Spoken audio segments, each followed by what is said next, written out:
Hello అందరికీ welcome back to our channel. This is Riyanshika Raj. ఈరోజు మా వీడియో వచ్చేసి మేమైతే ఇంట్లోనే పానీపూరి తయారు చేస్తున్నాము. ముందుగా స్టవ్ ఆన్ చేసుకొని పానీపూరికి సరిపడినంత ఆయిల్ అయితే హీట్ చేసుకోవాలి. పానీపూరిని అయితే మంచిగా ఫ్రై చేసుకోవాలి. పానీపూరికి కావాల్సిన పదార్థాలు కొన్ని అల్లం ముక్కలు, కొంచెం పుదీనా, కొత్తిమీర, పులుపు కోసం చింతపండు రసం, మీ దగ్గర వేరే పులుపు ఏమైనా ఉన్నా వేసుకోవచ్చు. ఇంకా టమాటాలు, ఆనియన్స్, కారం, చాట్ మసాలా వేసుకోవాలి.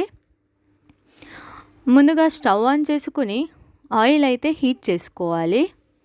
హీట్ అయిన ఆయిల్లో కొంచెం జీలకర్ర వేసుకోవాలి.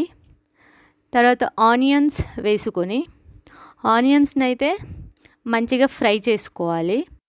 మనం బయట తినే పానీపూరీస్ కంటే ఇంట్లోనే న్యాచురల్గా మనకు నచ్చినట్లుగా ప్రిపేర్ చేసుకొని తినడం బెటర్ అని నా ఒపీనియన్. ఆనియన్స్ని అయితే మంచిగా ఫ్రై చేసుకున్న తర్వాత టమాటాస్ అయితే వేసుకోవాలి. టమాటాస్ని అయితే మంచిగా ఫ్రై చేసుకోవాలి. టమాటాస్ మంచిగా ఫ్రై అయిన తర్వాత మన చాట్కి సరిపడినంత కారం అయితే వేసుకోవాలి. కారం వేసుకున్న తర్వాత తగినంత సాల్ట్ వేసుకొని వాటర్ అయితే వేసుకోవాలి. ముందుగా మనకు కావలసినంత శనగపప్పునైతే నానబెట్టుకోవాలి.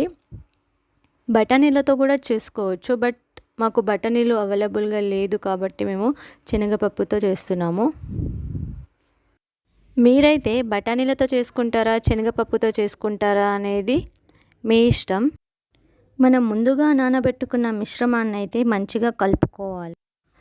కలుపుకున్న తర్వాత కొంతసేపు ఉడికించుకుంటే యమ్మీ పానీపూరి అయితే రెడీ అయింది. ఇదండి ఇవాల్టి మా వీడియో. మొత్తానికైతే మా పానీపూరి అయితే రెడీ అయింది. మీకు కనుక ఈ వీడియో నచ్చినట్లయితే ప్లీజ్ మా ఛానల్ని లైక్ చేసి సబ్స్క్రైబ్ చేయండి. Thank you for watching. Bye.